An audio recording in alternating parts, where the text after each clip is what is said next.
The Trumans get a temporary White House. It's the State Department's Blair House, just across Pennsylvania Avenue from the traditional executive mansion, now closed for repairs. Though President Truman and his family are vacationing in Florida, the presidential furniture is already being moved in. When it was recently discovered that the White House was in immediate danger of falling apart, the State Department's official guest home was commandeered for the Trumans. President Truman is fated to start his second administration where he began his first, at Blair House, his home after the death of President Roosevelt. America's foremost medical scientists and administrators received the American Public Health Association's Lasker Awards. Mrs. Mary Lasker and Dr. George Baer, head of New York Academy of Medicine, present the medical Oscars in Boston. Dr. René Dubos gets his for helping in the discovery of streptomycin. Others go to the drug's discoverer, Dr. Selman Waxman, to the Veterans Administration medical chiefs, and finally to Dr. Martha Elliott for her wartime U.S. Children's Bureau aid program.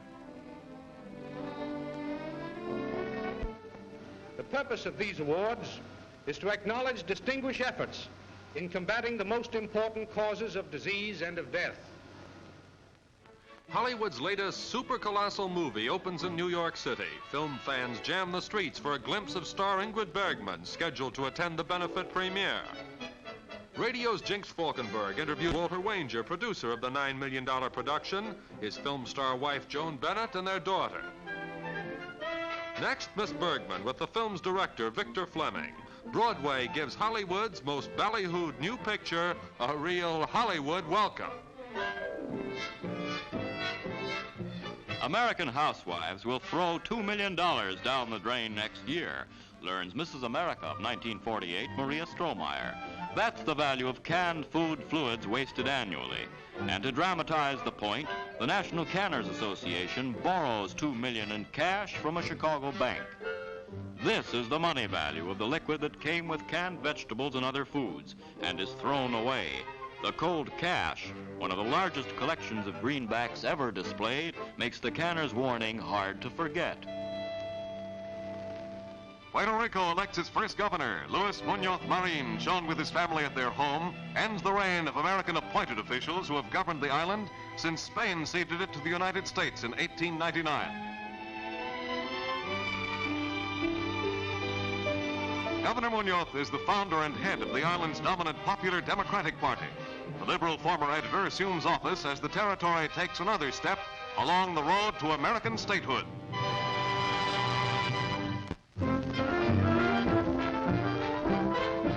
Columbia University scientists play with their new atom smasher at Irvington-on-Hudson, New York.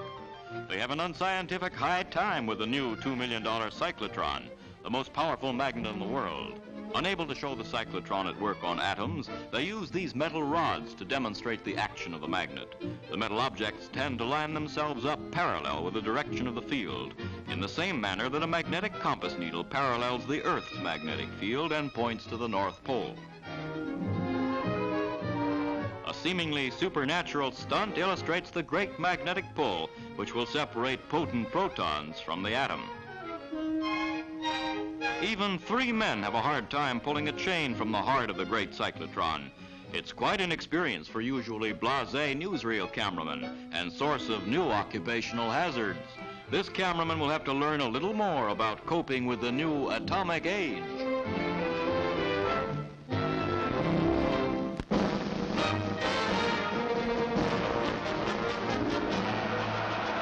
Texas battles Texas Christian at Fort Worth. TCU's Lindy Berry skirts end for 7 yards.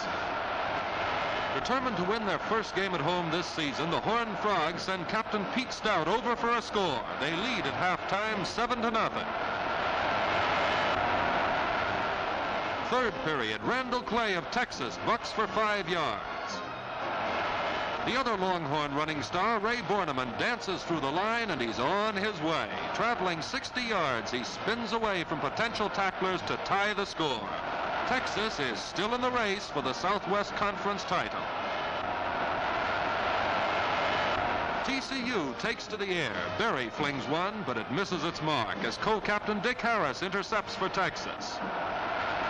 Paul Campbell throws a spot pass to Clay. It clicks deep in TCU territory. 4th down on the 2. Guillory Byron heads for the flag and dives over. Texas comes from behind to win 14-7.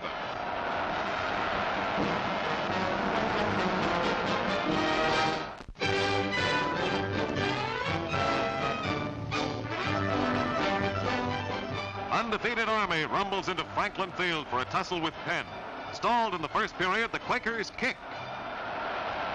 It's out of bounds on the 8-yard line. West Point deep in its own territory. Arnold Galiffa fumbles. Penn's Totkarzik recovers. Pennsylvania 1 yard away. Ray Dooney throws a jump pass to Bob Sponigal for the first score. The surprise crowd goes wild. Earl Blake's 11 fights back. Galiffa whips to Dave Parrish for 18 yards. Striking with all its power, Army sends Winfield Scott around end and into the clear. 48 yards for Army's tying touchdown.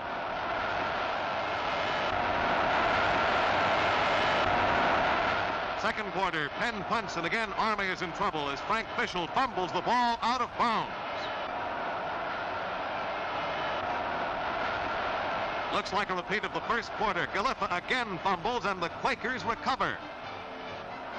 Dooney drives over for Penn's second touchdown. Trailing 14-13 in the second half, Army moves again. It's Galiffa to Trent for 16 yards. Bobby Jack Stewart gallops wide and nearly gets away. Caught this time, he tries the same play again. With good blocking, he goes across as Army finally leads 19-14. 3 minutes to go in the game. Penn's Dooney again spins into the line, gets away, and dashes 42 yards to tally. Trailing by a point, the Cadets are on the verge of defeat. 2 minutes to play. Fischel connects with his first pass as the brilliant Trent grabs it. The West Point powerhouse electrifies the crowd with its rally.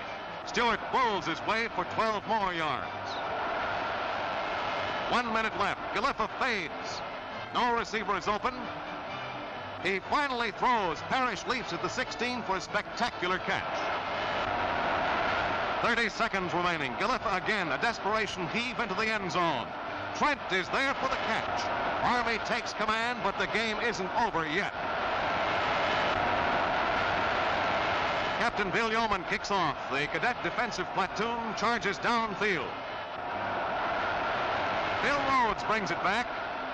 He fakes a reverse and heads for the sidelines. For a moment, he seems to be able to get away, but he's caught at midfield. 4 seconds before the final gun, another long pass. It's intercepted by Bobby Vinson, and Army pulls the game out of the fire 26-20.